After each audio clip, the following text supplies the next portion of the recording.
Students, welcome to our YouTube channel educational principles. मैं आशुतोष शुक्ला और मैं आप सभी का बहुत बहुत स्वागत करता हूं हमारा प्यारा सा यूट्यूब चैनल एजुकेशनल प्रिंसिपल्स में। ओके स्टूडेंट, तो हम चैप्टर 2 स्टार्ट कर चुके हैं बायोलॉजी का, और इसके पहले वाले वीडियो में मैंने आपको टिश्यूज का इंट्रोडक्शन दिया, प्लांट टिश्यू और एनिमल टिश्यू का पूरा क्लासिफिकेशन बताया, और फिर मैंने यहाँ पे टिश्यू और प्लांट टिश्यू और एनिमल टिश्यू में डिफरेंस भी आपको करा के दिखाया है। अब इस वीडियो में हम बात करने वाले हैं प्लांट टिश्यू के बारे में। किसके बारे में हम इस वीडियो में बात करेंगे स्टूडेंट्स? इस वीडियो में हम बात करेंगे प्लांट टिश्यू के बारे में। अब देखो, प्लांट टिश्यू कितने प्रकार के होते हैं, कैसे होते हैं, मैं आपको पिछले वीडियो में बता चुका हूं। अगर आपने वो वीडियो अभी तक नहीं देखा तो जाके वो वीडियो जरूर देखिए, ताकि ये सारे वीडियोस तब समझने में आपको बहुत ही आसानी होगी। ओके स्टूडेंट्स, तो देखो प्लांट टिश्यूज क्या होते हैं? ऐसे टिश्यूज जो किसमें प्रेजेंट होते हैं? प्लांट्स में प्रेजेंट होते हैं, उन्हें क्या बोलते हैं? प्लांट टिश्यू बोलते हैं। जो टिश्यू प्लांट में प्रेजेंट होगा उन्हें हम बोलेंगे प्लांट टिश्यू। बात सिंपल सी बात है। अब देखो, प्लांट टिश्यू कितने टाइप्स के होते हैं? प्लांट टिश्यू दो टाइप के स्टूडेंट होते हैं। दो टाइप्स मतलब नंबर 1 होता है मेरिस्टेमेटिक टिश्यू, ठीक है, meristematic tissue. Okay students, and number 2 permanent tissue. Plant tissue दो टाइप के होते हैं, एक होता है मेरिस्टेमेटिक टिश्यू एंड दूसरा जो होता है वो होता है परमानेंट टिश्यू। अब देखो, मेरिस्टेमेटिक टिश्यू क्या होता है, परमानेंट टिश्यू क्या होता है, पहले हम इस पे बात कर लेते हैं। मेरिस्टेमेटिक टिश्यू क्या होता है? प्लांट्स में ये देखो, प्लांट टिश्यू में मेरिस्टेमेटिक टिश्यू क्या होता है? ये कहां, ये प्लांट्स में जो ग्रोथ होती है प्लांट्स में, चाहे वो लेंथ में ग्रोथ हो, चाहे प्लांट्स की विड्थ में ग्रोथ हो, या लॉन्गिट्यूडनल डायरेक्शन में प्लांट्स की ग्रोथ हो, वो सारी ग्रोथ किसके कारण होती है? केवल मेरिस्टेमेटिक टिश्यू के कारण होती है। ठीक, प्लांट्स में मेरिस्टेमेटिक टिश्यू के कारण ही ग्रोथ होती है। अब देखो, जब आप ये बात हो गई मेरिस्टेमेटिक टिश्यू की, अब बात करते हैं परमानेंट टिश्यू क्या होता है। क्या आप कभी आप देखो, क्या प्लांट के सभी पार्ट्स में ग्रोथ होती है?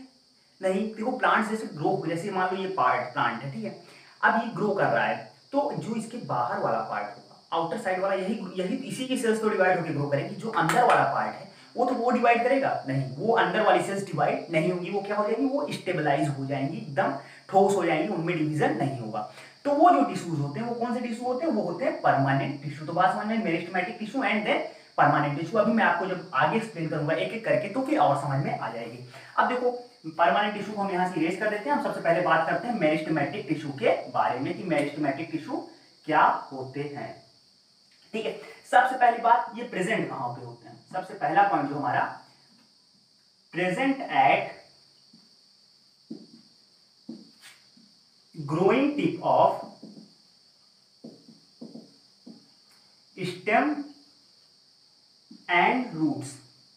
ओके स्टूडेंट्स, अब देखो, present at growing tip. Growing tip मतलब ऐसी टिप जहां से, टिप मतलब किनारा, सबसे आउटर पार्ट, और ग्रोइंग मतलब बढ़ने वाला। तो जो सबसे बढ़ने वाला जो किनारा होता है वहां पे प्रेजेंट होता है, कहां पे? स्टेम के और रूट के।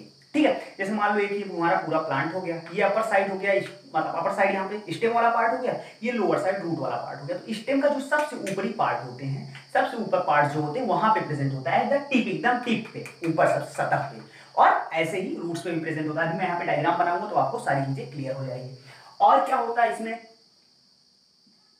Responsible for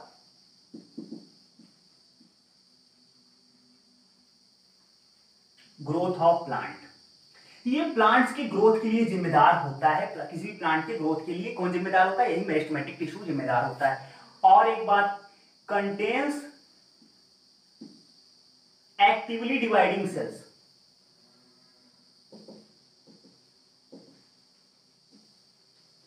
which divide rapidly. Okay students, बात समझ में आई? देखो, अभी आप प्लांट्स में ग्रोथ कैसे होता है, जब मैंने पहला वीडियो बनाया था सेल पे, तब मैंने वहां पे आपको बताया था कि प्लांट्स में ग्रोथ कैसे होता है? सेल डिवीजन के कारण। सेल्स, कुछ सेल्स 2 पार्ट में डिवाइड होती है, कुछ 4 पार्ट में डिवाइड होती है। मैंने सेल्स के लास्ट, सेल पार्ट के जो सेल का चैप्टर है उसके लास्ट वीडियो में मैं आपको पूरा डिटेल समझाया हूं। तो अगर नहीं देखा तो जाके उसको भी देख लिया, उसकी लिंक हमारे डिस्क्रिप्शन में है। अब देखो, यहाँ पे क्या होता है? Contains actively dividing cells. इनमें क्या होता है? एक्टिवली डिवाइडिंग मतलब बहुत ही जल्दी जल्दी डिवाइड होने वाली सेल्स। एक्टिव मतलब समझ लो, जो एकदम बहुत ही फास्ट काम करने वाले।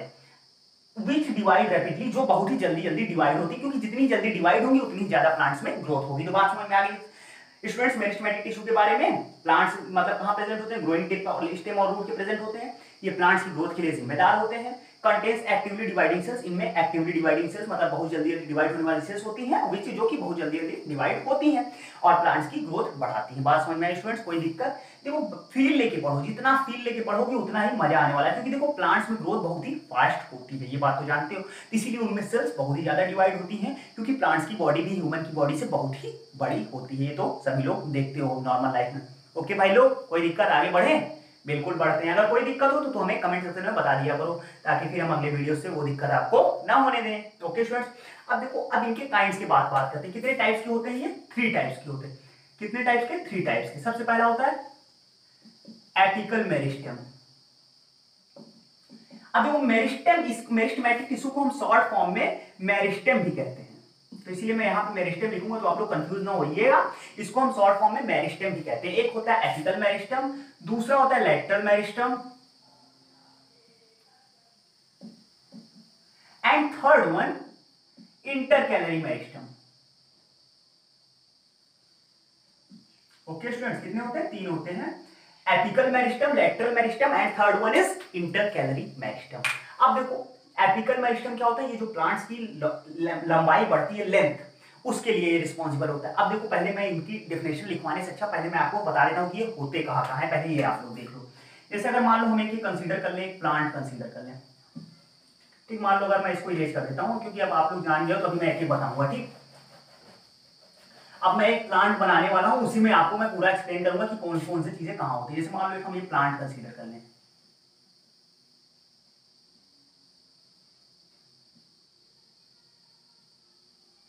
रॉकेट जैसा कुछ लग रहा है ना, लेकिन ये रॉकेट नहीं है, ये प्लांट है, ठीक है। अब मान लो भाई, मानने पे तो दुनिया टिकी है, इमेजिनेशन, ठीक। उम्मीद पे दुनिया कायम है, तुम भी थोड़ी उम्मीद बनाओ पढ़ाई लिखाई से, ये है इमेजिनेशन।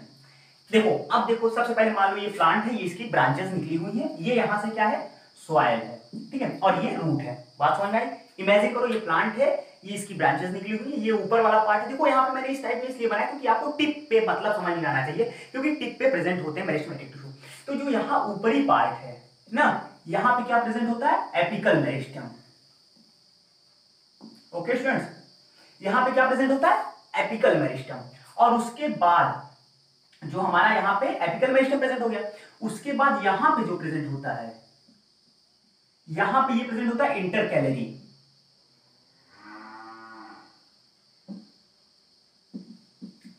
और ये यहाँ पे जो होता है, ये और ये होता है लैटरल मेरिस्टेम।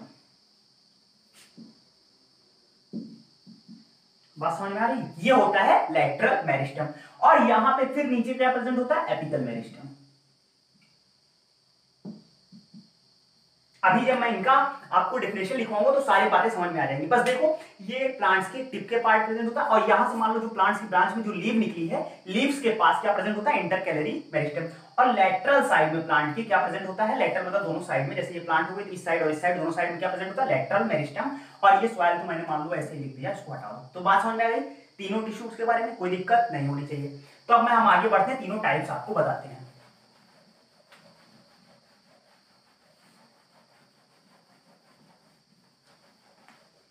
ओके स्टूडेंट्स, अब देखो, अब हम सबसे पहले बात करते हैं एपिकल मेरिस्टेम की। किसकी? Apical meristem. देखो ये प्रेजेंट कहां होता है? Present at the tip of stem and root, ठीक है। आपको मैंने बताया था कि जो ऊपर एकदम टिप पे यहां पे बताया था एपिकल मेरिस्टेम, यहां से नीचे रूट पे भी एपिकल मेरिस्टेम था, तो स्टेम एंड रूट के टिप पे प्रेजेंट होता है एपिकल मेरिस्टेम। बात समझ में आई स्टूडेंट्स? कोई दिक्कत नहीं ना?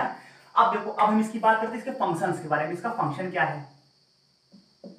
इसका मेन फंक्शन है increase length of plant, plant की लंबाई को बढ़ाना। क्यों? देखिए, देखो अब ये ऊपर यहां प्रेजेंट हो गया, यहां नीचे प्रेजेंट हो गया, तो जब ये नीचे से डिवाइड होकर बढ़ेगा और ऊपर से डिवाइड होकर बढ़ेगा, तो लंबाई तो प्लांट की ही बढ़ेगी ना।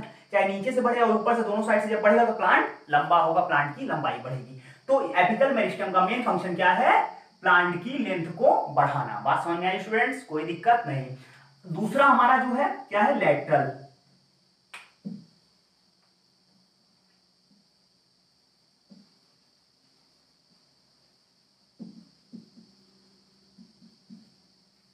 क्या है, लैटरल मेरिस्टम। अब ये प्रेजेंट कहां क्या होता है, पहले ये देखो,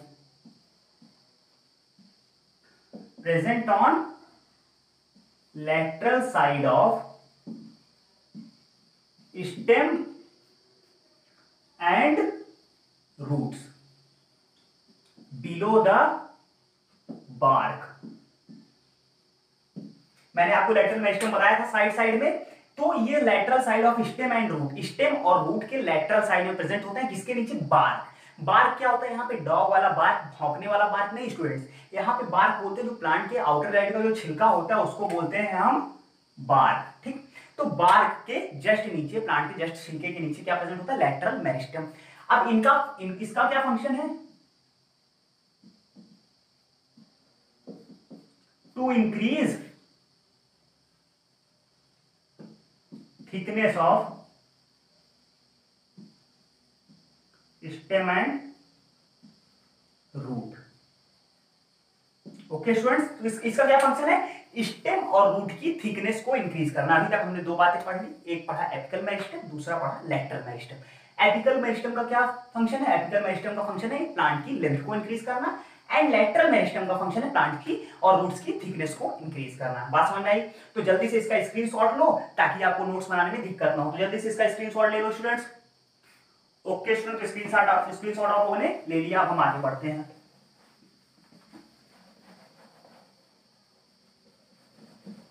समझ में आ रहा है? कोई दिक्कत होनी तो नहीं चाहिए कोई दिक्कत, क्योंकि मजे ले लेके पढ़ो, फील लेके पढ़ो। जितना फील लेके पढ़ोगे उतना ही मजा आने वाला है। पढ़ाई को बर्डन ना बनाओ यार, बर्डन बना लोगे तो फिर ना पढ़ पाओगे और ना कुछ कर पाओगे। तो इसलिए मजे लेके पढ़ो, फील लेके। तो फील लेते हुए हम आगे बढ़ते हैं। एपिकल मेरिस्टम हो गया हमारा, लैटरल मेरिस्टम हो गया। अब हमारा तीसरा जो मेरिस्टम है क्या है, इंटरकैलरी। Intercalary meristem.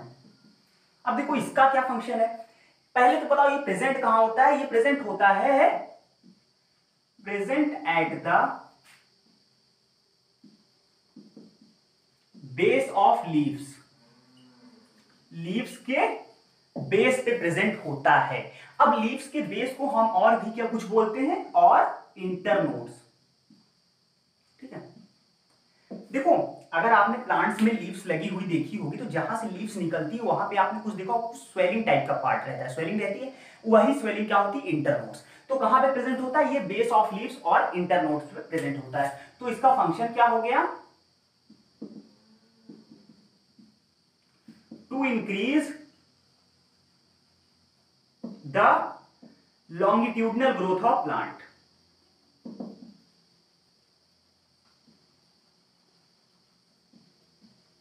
प्लांट की लॉन्गिट्यूडनल ग्रोथ को बढ़ाना इनका मेन फंक्शन हो गया, ठीक है। इनका क्या फंक्शन हो गया मेन, कि प्लांट्स की जो लॉन्गिट्यूडनल ग्रोथ होती है उसको बढ़ाना इनका मेन फंक्शन हो गया। तो बात समझ में आ गई, apical meristem, lateral meristem and intercalary meristem. कोई दिक्कत नहीं। अब देखो जो मेरिस्टेमेटिक टिश्यू की जो सेल्स होती हैं उनकी प्रॉपर्टीज आपको बता देते हैं। क्या प्रॉपर्टीज होती हैं उन सेल्स की जो मेरिस्टेमेटिक टिश्यू में होती हैं। सबसे पहला तो क्या होता है, डिवाइड रैपिडली, बहुत जल्दी जल्दी वो डिवाइड होती है, ठीक है। और डू नॉट कंटेन वैक्यूल। और अभी तक आपने प्लांट सेल में देखा होगा ना कि वैक्यूल बहुत बड़े बड़े होते हैं, लेकिन इन सेल्स में जो डिवाइड होती है इसमें वैक्यूल नहीं होता। ओके स्टूडेंट, तो ये बात इतनी क्लियर हो गई। तो इसका पूरा स्क्रीनशॉट ले लो आप लोग, तीनों मेरिस्टेमेटिक टिश्यू और किसके, उनकी प्रॉपर्टीज का। जल्दी से स्क्रीनशॉट लो। स्क्रीनशॉट ले लिया मेरिस्टेमेटिक टिश्यू के बारे में। अब देखो ये चीजें मैं यहाँ पहले से लिख देता हूँ ताकि आप लोग जानते हैं कि वीडियो हमारा लेंदी ना हो, क्योंकि टाइम बहुत ही प्रीसियस है हमारे लिए भी और आपके लिए भी। तो अब हम बात करने वाले किसके बारे में, अब हम बात करेंगे परमानेंट टिश्यू के बारे में। सिंपल टिश्यू हमने, मेरिस्टेमेटिक टिश्यू हमने पढ़ लिया, अब हम बात करेंगे परमानेंट टिश्यू के बारे में। अब देखो परमानेंट टिश्यू फॉर्म कैसे होते हैं, जैसे सेल्स ऑफ मेरिस्टेमेटिक टिश्यू। जैसे मान लो मेरिस्टेमेटिक टिश्यू की सेल्स यहाँ पे हैं, ठीक है, इस टिप पे है। उसके बाद ये डिवाइड होती गई और कहाँ तक पहुंच गई, यहाँ तक डिवाइड हो गई, ठीक है, इतनी बड़ी हो गई। तो जब यहाँ तब अब डिवीजन कहाँ होगा, यहाँ वाली सेल्स में डिवीजन होगा, ना कि यहाँ वाली सेल्स में। ना डिवीजन कहाँ होगा, केवल यहाँ वाली सेल्स में होगा, यहाँ वाली सेल्स में नहीं होगा। तो यहाँ वाली जो सेल्स है वो क्या हो जाएंगी, स्टेबलाइज हो जाएंगी, उनमें जो डिवीजन की कैपेसिटी है वो खत्म हो जाएगी। तब वो किस में कन्वर्ट हो जाएंगी, वो कन्वर्ट हो जाएंगी परमानेंट टिश्यू में। अब देखो क्या है डेफिनेशन की, cells of meristematic tissue differentiate मतलब वही डिवीजन वाला differentiate to form different types of permanent tissue. तो क्या होती है, मेरिस्टेमेटिक टिश्यू मेरिस्टेमेटिक टिश्यू की जो सेल्स होती है वो क्या होती है, डिफरेंशिएट मतलब डिवाइड हो जाती हैं कई, और इसके बाद फिर क्या बनाती है वो परमानेंट टिश्यू फॉर्म कर देती है, और they do not have division capacity, और परमानेंट टिश्यू में डिवीजन कैपेसिटी नहीं होती है। अब देखो परमानेंट टिश्यू कितने टाइप्स के होते हैं, 2 टाइप्स के, simple permanent tissue, complex permanent tissue. मैं सारा पहले वीडियो में बता चुका हूँ टाइप्स के बारे में, पूरा डिटेल जाके देख लो भाई लोग, कभी मजा आएगा, नहीं तो ऐसे मजा नहीं आएगा। ठीक है, तो कितने टाइप के होते हैं ये परमानेंट टिश्यू, 2 टाइप्स के, सिंपल एंड कॉम्प्लेक्स। अब देखो हम बात करने वाले सिंपल परमानेंट टिश्यू, नाम से ही लग रहा है भाई बहुत सिंपल होगा ना, लेकिन सिंपल उतना ये है नहीं, बस ध्यान लगा के समझते रहो। इसमें क्या होता है, composed of same type of cells, मतलब जितनी दूर जितना टिश्यू जितनी दूर फैला रहेगा उसमें क्या होगा कि एक ही तरह के सारे सेल्स रहेंगी। सिंपल टिश्यू परमानेंट टिश्यू में केवल सेल्स सारी एक ही तरह की रहेंगी, अलग अलग सेल्स नहीं रहेंगी। ठीक है, जैसे अगर मान लो एक सेल ये है तो पूरे रूम के बराबर, अगर ये टिश्यू इतना बड़ा तो होता नहीं, अगर मानो हम इमेजिन कर लें तो पूरे इतने में एक ही यही है, इसी तरीके से सेल्स रहेंगी, डिफरेंट नहीं होगा। अब देखो इसमें कितने पार्ट्स होते हैं मैंने बताया था, लेकिन यहाँ पे बता दे रहा हूँ, parenchyma, collenchyma and sclerenchyma, 3 parts होते हैं। तो सबसे पहले बात करते हैं हम पैरेन्काइमा के बारे में। देखो पैरेन्काइमा क्या होता है, पैरेन्काइमा की जो मेन फंक्शन इसका है ना, इसका स्टोरेज का मेन फंक्शन, जो फूड सेल्स में बनता है उसका स्टोर करना ही इसका मेन फंक्शन है। देखो इसकी सेल्स क्या होती है, सेल्स आर लिविंग, इसकी सेल्स लिविंग होती है और लूजली पैक्ड होती है, मतलब कि बहुत ज्यादा बहुत टाइटली पैक्ड नहीं होती, लूज रहती है, और इंटरसेलुलर स्पेस इसमें बहुत ही ज्यादा प्रेजेंट रहता है। और देखो इसमें छोटा सा न्यूक्लियस प्रेजेंट होता है और बड़ा सा वैक्यूल। क्यों, क्योंकि देखो दिमाग लगाओ, थोड़ा कॉन्सेप्ट जोड़ना चालू करो, कॉन्सेप्ट जब तक जोड़ोगे नहीं तो मजा नहीं आएगा। अब देखो इसमें बड़ा सा वैक्यूल प्रेजेंट हुआ, क्यों, हमने जब सेल के बारे में, जब मैं सेल चैप्टर पढ़ा रहा था आपको, तो मैंने वहां आपको बताया था कि वैक्यूल का क्या फंक्शन होता है। वैक्यूल का फंक्शन होता है स्टोरेज का, फंक्शन होता है स्टोरेज का। तो यहाँ पे जब बड़ा सा वैक्यूल प्रेजेंट है मतलब यहाँ पे स्टोरेज ज्यादा होगा। बात थोड़ा कॉन्सेप्ट दिमाग चला दिमाग, हाँ चला। तो यहाँ पे फंक्शन क्या होगा इसका, जैसे ही बड़ा सा वैक्यूल होगा मतलब स्टोरेज ज्यादा होगा। बात समझ में आ रही है। और कहां प्रेजेंट होगा, प्रेजेंटिंग होल पार्ट, पूरे प्लांट में प्रेजेंट होता है। क्यों, क्योंकि स्टोरेज तो हर जगह होनी चाहिए ना भाई, खाना तो सभी को खाना है, पूरी दुनिया को खाना है ना, भले कोई पाता है नहीं पाता, लेकिन खाते सब हैं, बात तो है।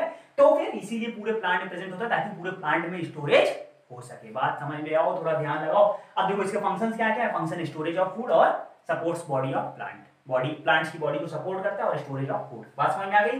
तो इसको मैं मिटा दे रहा हूं फटाक से, या कुची कुची कुची कुची कुची कुची कुची ना, छोटे बच्चों को ऐसे खिलाते हो कि नहीं। तो फिर अब देखो यहाँ पे हम बात करने वाले हैं आगे, अपना थोड़ा टॉपिक आगे बढ़ाते हैं।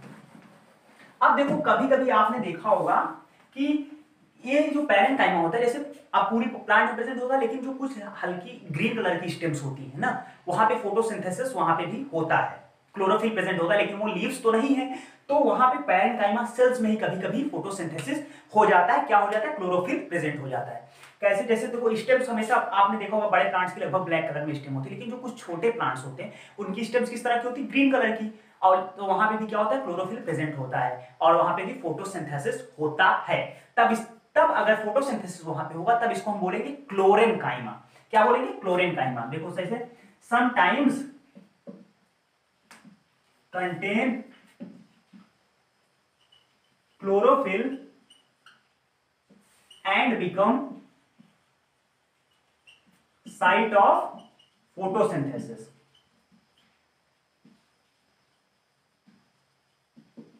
Then known as,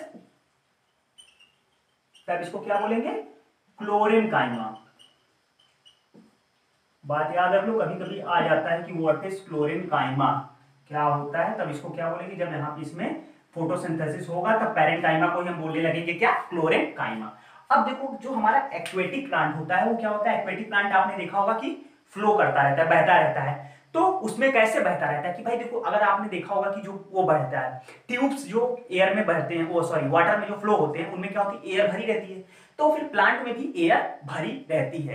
किसमें, पैरेन्काइमा में ही, प्लांट के जो पैरेन्काइमा पार्ट होता है उसमें ही एयर भरी रहती है, ताकि एक्वेटिक प्लांट फ्लो हो सके। तब इसको क्या बोलेंगे, पैरेन्काइमा को उस टाइम एरेन्काइमा बोलेंगे। क्या बोलेंगे, sometimes contains sometimes in aquatic plants, sorry students, sometimes in aquatic plants contains air which help them to flow in water then known as aerenchyma. बात समझ में आई? तो देन नोन एज एरेनकाइमा, तो किसको एरेनकाइमा बोलेंगे? पैरेनकाइमा को ही। जब अगर इसमें क्या हो जाएगा, क्लोरोफिल हो जाएगा और फोटोसिंथेसिस होगी, तब इसे बोलेंगे क्लोरेनकाइमा। और जब इसमें क्या हो जाएगा, एक्वेटिक प्लांट में जब एयर इसके अंदर फिल हो जाएगी और ये फ्लोट करने में हेल्प करेगा, तब इसको बोलेंगे हम एरेनकाइमा। ओके स्टूडेंट, तो बात क्लियर हो गई। जल्दी से इसका स्क्रीनशॉट लो, तब हम बात करते हैं कॉलेनकाइमा के ऊपर। जल्दी लो स्क्रीनशॉट। लोगों ने पैरेनकाइमा का स्क्रीनशॉट ले लिया। अब हम बात करेंगे इसमें कॉलेनकाइमा एंड देन स्क्लेरेनकाइमा के बारे में। तो आइए देखते हैं कॉलेनकाइमा क्या होता है। कॉलेनकाइमा की जो सेल्स होती है वो क्या होती है, कैसी होती है स्टूडेंट? सेल्स कॉलेनकाइमा की जो सेल्स होती है वो लिविंग होती हैं। और किस शेप में होती है? ओवल इन शेप, ओवल के शेप में। ओवल मतलब अंडा जानते हो, उसी के शेप में ये होती हैं। और देखो इनमें इंटरसेलुलर स्पेस एब्सेंट होता है। इंटरसेलुलर स्पेस एब्सेंट होता है मतलब जो इसकी सेल्स होती है वो टाइटली, बहुत ही टाइट से पैक होती है, मतलब इंटरसेलुलर स्पेस एब्सेंट होता है। और इसकी जो सेल वॉल होती है वो थिन होती है, पतली होती है, लेकिन जो कॉर्नर्स पे थिक होती है। जैसे कि कुछ इस टाइप में, जैसे कि ऐसे का सेल वॉल हो गई, तो यहाँ पे कॉर्नर्स में थिक होगी और बाकी जगह पतली होगी। तो इस तरह की इसकी कुछ सेल वॉल इस तरह की होती है, कॉर्नर्स में थिक होती है, बाकी जगह पतली होती है। Present below epidermis of leaves and stem. Leaves और स्टेम की एपिडर्मिस के जस्ट नीचे होता है। देखो एपिडर्मिस क्या होता है, एपिडर्मिस वर्ड आपके लिए नया होगा। एपिडर्मिस मतलब जो आउटर लेयर होती है वो एपिडर्मिस होती है। अब क्या होता है, बस इसके बाद हम एपिडर्मिस पे ही चर्चा करने वाले हैं, रुक जाओ थोड़ी देर बताते हैं, ठीक है। तो सब बस इतना जान लो कि जो सबसे आउटर लेयर होती है प्लांट की, उसको क्या बोलते हैं? एपिडर्मिस बोलते हैं। तो कहां पे प्रेजेंट होता है ये कॉलेनकाइमा? जो एपिडर्मिस होती है किसकी? लीव्स की और स्टेम की। एपिडर्मिस के जस्ट नीचे कौन प्रेजेंट होता है? कॉलेनकाइमा। बात समझ में आ रही? कोई दिक्कत नहीं। अब देखो इनका फंक्शंस क्या क्या है। इनका फंक्शन, पहला फंक्शन है प्रोवाइड मैकेनिकल सपोर्ट, प्लांट्स को मैकेनिकल सपोर्ट प्रोवाइड कराना, एंड फ्लेक्सिबिलिटी, और प्लांट्स में फ्लेक्सिबिलिटी सपोर्ट प्रोवाइड करना। अब जैसे देखो कुछ छोटे प्लांट्स होते हैं, जब हवा चलती काफी तेज तो ऐसे एकदम बेंड हो जाते हैं, फिर खड़े हो जाते हैं। अगर इनमें फ्लेक्सिबिलिटी ना हो तो इतना बेंड होने के बाद वो वहीं पे टूट जाए और डिस्ट्रॉय हो जाए। लेकिन प्लांट्स क्या होते हैं, बेंड होते हैं फिर खड़े हो जाते हैं। फिर उनकी जो डाल्स होती हैं, ब्रांचेस जो होती है, डालियां, वो क्या करती हैं, वो जब हवा चलती है तो वो भी बेंड होती है फिर खड़ी हो जाती है। किसी कारण, यही कॉलेनकाइमा के कारण, जो प्लांट्स को क्या प्रोवाइड कराता है? फ्लेक्सिबिलिटी। ओके स्टूडेंट्स, तो कॉलेनकाइमा की बात समझ में आ गई भाइयों आप लोगों को? बिल्कुल आ जानी चाहिए। अब हम बात करेंगे स्क्लेरेनकाइमा के बारे में। देखो स्क्लेरेनकाइमा में क्या होता है? Composed of long and narrow cells. ये क्या होता है? लॉन्ग एंड नैरो सेल्स में होती है। इसका मेन फंक्शन क्या है? प्लांट्स को जो पार्ट को हार्ड बनाना ही इसका मेन फंक्शन है। सेल वॉल इज थिक, इसकी जो सेल वॉल होती है वो बहुत ही मोटी और हार्ड होती है ड्यू टू लिग्निन, क्योंकि इसमें एक लिग्निन एक केमिकल सब्सटेंस है, इसका डिपोजिशन हो जाता है, जमा हो जाता है वहां पे, तो इसीलिए इसकी सेल्स क्या हो जाती है? बहुत ही हार्ड हो जाती हैं। और इसकी सेल्स क्या होती है? डेड होती हैं। अब ये प्रेजेंट कहाँ कहाँ होता है? सीड्स मतलब बीजों में प्रेजेंट होता होगा। तो आप किसी फ्रूट का अगर बीज ले लीजिए तो हार्ड होगा, श्योरली है कि बीज हर फ्रूट का हार्ड होता है। और कहाँ प्रेजेंट होता है? नट्स, नट्स मतलब मूंगफलियां, देखोगे उसका जो उसमें प्रेजेंट होता है। फाइबर्स ऑफ जूट, जूट का जो फाइबर होता है वो भी हार्ड होता है, उसमें प्रेजेंट होता है। और सबसे हार्ड भाई कोकोनट हस्क। कोकोनट हस्क मतलब जो कोकोनट के ऊपर की जो खोपड़ी होती है उसमें कौन प्रेजेंट होता है? स्क्लेरेनकाइमा ही प्रेजेंट होता है। सोच लो कितना हार्ड होता है। अब इसका मेन फंक्शन क्या है? Makes part of plant hard, plant के पार्ट्स को हार्ड बनाना और प्रोवाइड स्ट्रेंथ, और प्लांट को क्या करना? स्ट्रेंथ प्रोवाइड करना, यही इसका मेन फंक्शन हो गया। ओके स्टूडेंट, तो बात क्लियर हुई। कॉलेनकाइमा एंड देन स्क्लेरेनकाइमा समझ में आ गया। अब हम बात करेंगे इसके बारे में, इसमें epidermis tissue and cork tissue के बारे में। ओके, तो स्क्रीनशॉट लो इसका, फिर हम एपिडर्मिस और कॉर्क टिश्यू के बारे में आपको बताते हैं। जल्दी से स्क्रीनशॉट लो स्टूडेंट्स। लोगों ने स्क्रीनशॉट ले लिया उसका। अब हम बात करेंगे एपिडर्मिस और कॉर्क टिश्यू के बारे में। देखो एपिडर्मिस और कॉर्क टिश्यू का मेन फंक्शन क्या है? मेन फंक्शन ये क्या होता है? एपिडर्मिस और कॉर्क टिश्यू जो प्लांट की आउटर पार्ट है, पूरे प्लांट की जो आउटर बॉडी जो बनाते हैं वो कौन बनाता है? एपिडर्मिस और कॉर्क टिश्यू ही बनाते हैं। तो इनका मेन फंक्शन क्या है? प्लांट्स को प्रोटेक्ट करना इंजरीज से और डिफरेंट काइंड्स ऑफ, जैसे उनकी गैसेस और वाटर लॉस से, इन सबसे प्रोटेक्ट करना। तो आइए देखते हैं एक एक करके दोनों का स्ट्रक्चर देख लेते हैं। सबसे पहले हम बात करते हैं एपिडर्मिस की। This tissue covers entire body of plants. Plants की ये टिश्यू जो एपिडर्मिस है ये प्लांट्स की पूरी बॉडी को कवर करता है। और देखो cells are similar to parenchyma, और इसकी जो सेल्स होती है वो किसके जैसे होती हैं? जैसे पैरेनकाइमा की सेल्स होती हैं वैसे ही एपिडर्मिस की भी सेल्स होती हैं, सेम होती है, कोई डिफरेंस नहीं होता। और सिमिलर मतलब उसी की जैसी होती है, एग्जैक्टली सेम नहीं होती, सॉरी फॉर दैट। अब देखो इसमें क्या होता है? एपिडर्मिस मतलब इंटरसेलुलर स्पेस जो होता है वो एब्सेंट होता है, मतलब सेल्स क्या होती है? बहुत ही टाइटली पैक्ड होती है, टाइटली क्लोजली पैक्ड होती है, इंटरसेलुलर स्पेस एब्सेंट होता है। बात समझ में आ गई इतनी? अब देखो इनको क्लोजली पैक्ड होना इसलिए जरूरी है क्योंकि अगर मान लो जो सबसे बाहरी लेयर है, जैसे मान लो हमारी स्किन ही है, तो सबसे बाहरी लेयर जो है अगर मान लो ये क्लोजली पैक नहीं होगी तो जैसे ही हम पानी में हाथ डुबोएंगे तो हमारे पूरे हाथ के अंदर, शरीर के अंदर पानी भर जाएगा। हम हाथ में लगाने के लिए ऑयल गिराए, सर में लगाने के लिए या कहीं शरीर में लगाने के लिए, पूरे हाथ के अंदर ऑयल भर जाएगा। भर जाएगा, बात समझ में आ रही है? तो इसी तरह से अगर ये क्लोजली, इसीलिए इनका क्लोजली पैक्ड होना बहुत ही जरूरी है, इसलिए इनमें इंटरसेलुलर स्पेस बिल्कुल ही नहीं होता। अब देखो ये क्या फंक्शन क्या है, protect parts of plant, plant के पार्ट्स को प्रोटेक्ट करना, किसमें, फ्रॉम इंजरीज, इंजरीज से प्रोटेक्ट करना किसी भी जर्म्स से, क्योंकि देखो अगर जब बाहर प्लांट्स के जो जर्म्स हैं, अगर मान लो ये क्या हो जाए कि इनमें इंटरसेलुलर स्पेस ना रहे, ये इम्पेरिमेबल होती हैं, तो इसीलिए क्या होता है इसके अंदर के जर्म्स जो बाहर होते हैं वो अंदर नहीं जा पाते, और प्लांट्स के वाटर लॉस से, क्योंकि ताकि जो प्लांट्स के बाहर का, अंदर का जो वाटर है वो भी इनके थ्रू बाहर ना आ सके। और इनका फंक्शन क्या होगा, stomata is present in leaves and in this layer, तो लीव्स में और जो हमारी यंग स्टेम्स होती है उनमें भी इसी लेयर में स्टोमेटा प्रेजेंट होता है। स्टोमेटा क्या होता है भाई, बात ये देखो मैं आपको बता देता हूँ, कुछ इस स्टोमेटा का स्ट्रक्चर मैं आपको यहाँ पे बना के दिखाता हूँ।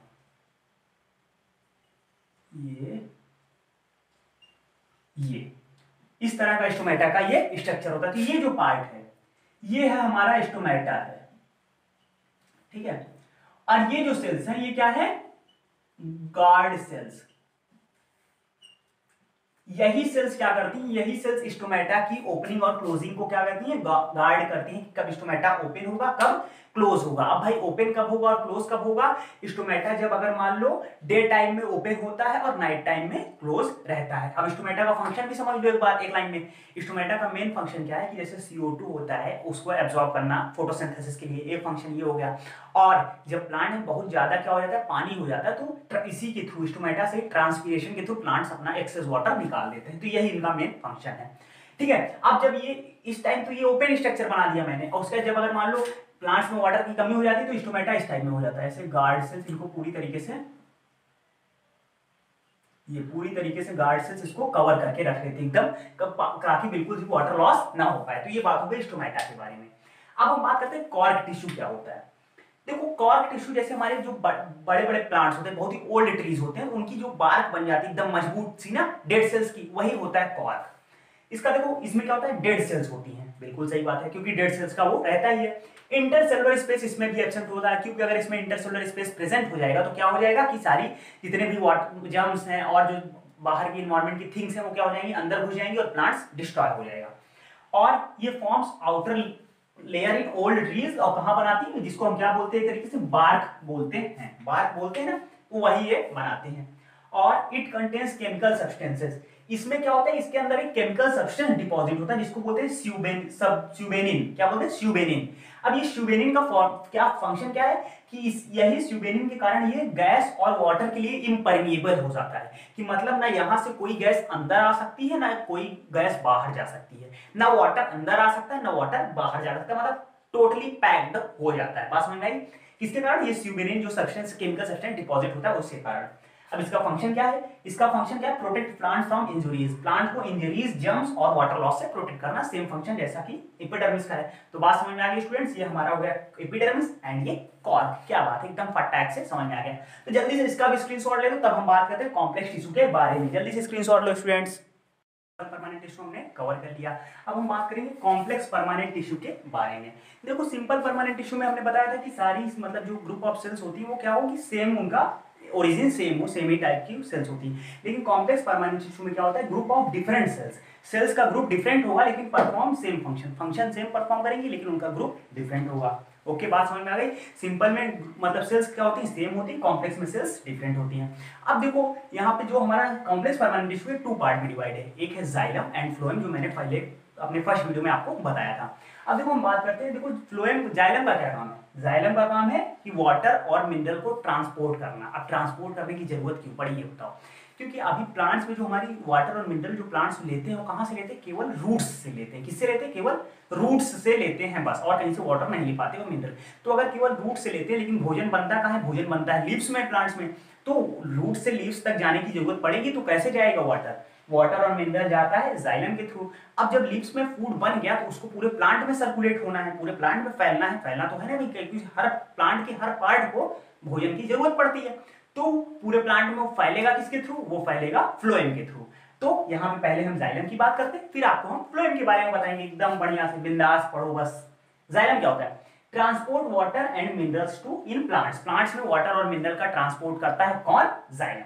अब देखो इसके कितने पार्ट्स हैं? इसके पार्ट हैं 4। Xylem vessels, tracheids, parenchyma and xylem fibres, जिसको स्क्लेरेन्काइमा कहते हैं।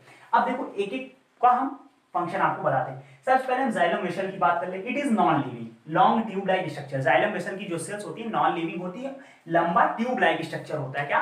ट्यूब लाइक स्ट्रक्चर होता है। और ये पूरे प्लांट के हर एक लीफ तक, रूट से लेके हर एक लीफ तक इसका जो ट्यूब लाइक स्ट्रक्चर होता है ये फैला होता है। और देखो made up of cellulose and lignin. किससे मिलकर बना होता है? सेल्यूलोज और लिग्निन से। लिग्निन इसको क्या बनाता है? हार्ड बना देता है, ताकि ये प्लांट को सपोर्ट भी प्रोवाइड करता रहे। और देखो it branch to every leaf of plant. Plants भी हर एक लीफ तक फैला रहता है। उसके बाद बात है कि यही पाइप होती है जिससे प्लांट्स में पानी फैलता है, पहुंचता है हर एक लीफ तक। अब बात आती है ट्रैकिड्स के बारे में। देखो ट्रैकिड्स क्या होती है? सेल्स होती है। कैसी सेल्स होती है? लॉन्ग, लंबी, थिन, पतली सेल्स होती है और डेड होती है ये सेल्स। और इनकी सेल्स में क्या होते हैं? गड्ढे होते हैं जगह जगह पे। उनकी सेल वॉल में क्या होते हैं? गड्ढे होते हैं। और water flows through these pits. और जो पानी बहता है कैसे बहता है? इन्हीं गड्ढों के द्वारा एक से दूसरे में बहता है। और लेकिन ये जो ट्रैकिड्स में वाटर फ्लो होता है ये केवल नॉन फ्लावरिंग प्लांट्स में ही फ्लो कराते हैं। फ्लावरिंग प्लांट्स में ये वाटर नहीं फ्लो कराते हैं। ये केवल ऐसे प्लांट्स वाटर फ्लो कराते हैं जिसमें क्या होता है कि फूल नहीं करता हो। जबकि हमारी जो जाइलम वेसल्स है ये फ्लावरिंग और नॉन फ्लावरिंग दोनों में वाटर फ्लो कराती है। अब बात करते हैं हम पैरेन्काइमा के बारे में। तो पैरेन्काइमा के बारे में आप स्टडी कर चुके, सब कुछ सेम है। इसकी भी सेल्स स्लीपिंग रहती है और फूड स्टोर करता है, बात वही हुई। जाइलम फाइबर मतलब जाइलम फाइबर से स्क्लेरेन्काइमा की बात है, सेम वही बात है। इसकी भी सेल्स डेड होती है और हार्ड होती है, ताकि प्लांट्स को क्या प्रोवाइड हो सके? सपोर्ट प्रोवाइड किया जा सके। तो ओके स्टूडेंट्स, बात समझ में आ गई आपको? जाइलम के बारे में क्या करता है? ये वाटर और मिनरल ट्रांसपोर्ट करता है। और इसके कितने पार्ट हैं? 4 part. Xylem vessel, tracheids, parenchyma and xylem fibre या स्क्लेरेन्काइमा। तो फिर जल्दी से इसका स्क्रीनशॉट लो, तब हम बात करेंगे फ्लोएम के बारे में। जल्दी से स्क्रीनशॉट लो स्टूडेंट्स। जाइलम का स्क्रीनशॉट ले लिया, अब हम बात करेंगे फ्लोएम के बारे में। तो जैसा मैंने पहले आपको बता दिया कि फ्लोएम क्या करता है? प्लांट्स की लीव्स में जो फूड बनता है उसको पूरे प्लांट्स के बॉडी में सर्कुलेट कराता है। तो it transports food material to every part of the plant. Plant की एवरी पार्ट ऑफ पूरे पार्ट में ट्रांसपोर्ट करता है। अब फूड कहाँ बनता है प्लांट्स की? किस सेल्स में? लीव्स में तो बनता है, लेकिन किस सेल्स में? Mesophyll cells. मीजोफिल नाम की एक सेल्स होती है जहां से क्या बनता है? फूड बनता है। वहां से ये पूरी प्लांट की बॉडी में सर्कुलेट कराता है। अब देखो इसके भी 4 पार्ट होते हैं। पहला सीड ट्यूब्स, दूसरा कंपेनियन सेल्स, तीसरा फ्लोएम पैरेन्काइमा एंड चौथा फ्लोएम फाइबर्स। देखो सीड ट्यूब्स क्या होता है? जैसे उसमें क्या होता है? जाइलम वेसल्स का मेन फंक्शन था, वैसे यहाँ पे सीड ट्यूब्स का मेन फंक्शन है। इसमें क्या होता है? जो phloem is made up of living cells. Phloem में कई स्मॉल लिविंग सेल्स होती है, जिसको क्या बोलते हैं? सीड ट्यूब्स बोलते हैं। It has only cytoplasm, no nucleus. इसके पास केवल साइटोप्लाज्म होता है, न्यूक्लियस नहीं होता। तो ये अपना खुद का न्यूट्रिशन अपने से नहीं बना सकता। ये भी एक तरीके का पाइप ही होता है, लेकिन इसका स्ट्रक्चर पाइप जैसा नहीं होता है। कैसा होता है अभी हम बताएंगे। तो प्लांट्स के जो फूड सर्कुलेट होता है किसके थ्रू होता है? सीड ट्यूब्स के थ्रू ही होता है। अब कंपेनियन सेल्स क्या करता है? जब सीड ट्यूब से फूड सर्कुलेट कर दिया तो it contains cytoplasm and nucleus. ये साइटोप्लाज्म और न्यूक्लियस इसमें दोनों होता है। और सीड ट्यूब्स को जो न्यूट्रिशन की जरूरत होती है वो कौन प्रोवाइड कराता है? वो कंपेनियन सेल्स सीड ट्यूब्स को न्यूट्रिशन प्रोवाइड कराते हैं। ओके स्टूडेंट, तो सीड ट्यूब्स पूरे प्लांट में फूड को सर्कुलेट करता है, कंपेनियन सेल्स सीड ट्यूब्स को न्यूट्रिशन प्रोवाइड कराते हैं। अब बात करते हैं फ्लोएम पैरेन्काइमा के बारे में। तो क्या करता है? ये फूड स्टोर करता है। और फ्लोएम फाइबर का वही फंक्शन, इसकी सेल वॉल थिक होती है और ये प्लांट को सपोर्ट प्रोवाइड करता है। तो फंक्शन बाकी सब सेम है। ओके स्टूडेंट, तो बात समझ में आई।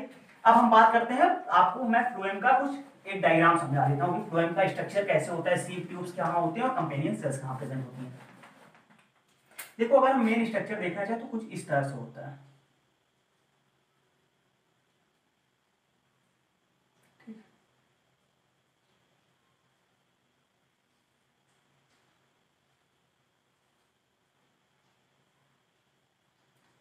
फिर उसके बाद यहाँ से फिर ऐसे ही एक दूसरा फ्लोएम नीचे जुड़ा रहेगा। तो ऐसे ही फ्लोएम जुड़े रहते हैं एक दूसरे से।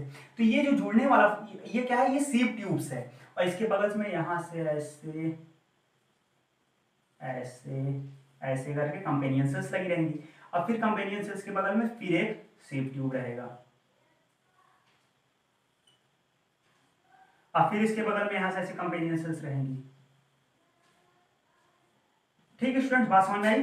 तो ये यहाँ से जो जुड़े रहते हैं इसको बोलते हैं, ये जो जुड़ने वाला स्ट्रक्चर है इसको बोलते हैं सीव प्लेट। क्या बोलते हैं स्टूडेंट? इसको बोलते हैं सीव प्लेट। और ये जो स्ट्रक्चर है ये क्या है? हमारे सीव ट्यूब्स हैं। और ये क्या है, ये है हमारी कंपेनियन सेल्स। तो ये हमारा स्ट्रक्चर हो गया किसका, सेव ट्यूब का। बात समझ में आई। देखो ये एक के बाद ऐसे जुड़े रहते हैं पूरा, और इसी से फूड सर्कुलेट होता है। और इसके जस्ट बगल में हमारी होती है कंपेनियन सेल्स, जो क्या करती है, इसको न्यूट्रिशन प्रोवाइड कराती है सेव ट्यूब्स को। ओके स्टूडेंट्स, तो फिर यहाँ पे आज का हमारा लेक्चर खत्म होता हुआ किसका, टिश्यूज में, किसमें, प्लांट टिश्यू के बारे में पूरा हमारा वीडियो एक कवर हो गया। आपको अगर इस वीडियो में कहीं भी कोई भी दिक्कत होती तो आप हमें कमेंट करके बताइए, या तो आप हमारी वेबसाइट पे हमें मैसेज करिए, नहीं तो हमें ईमेल कर दीजिए। और ये भी नहीं होता तो जितने सोशल मीडिया प्लेटफॉर्म्स हैं आप वहां पे हमें जुड़िए और हमसे तुरंत मैसेज करिए। विद इन 24 आवर मैं खुद सॉल्यूशन के साथ आपको रिस्पॉन्ड करूंगा। ओके स्टूडेंट्स, और आपको ये वीडियो कैसा लगा कमेंट करके जरूर बताइएगा। ओके स्टूडेंट्स, तो फिर bye bye and all the best. और इस वीडियो को शेयर करना ना भूलिए अपने दोस्तों के साथ, ताकि ज्यादा से ज्यादा लोग देखें। ओके स्टूडेंट्स, तो bye and all the best.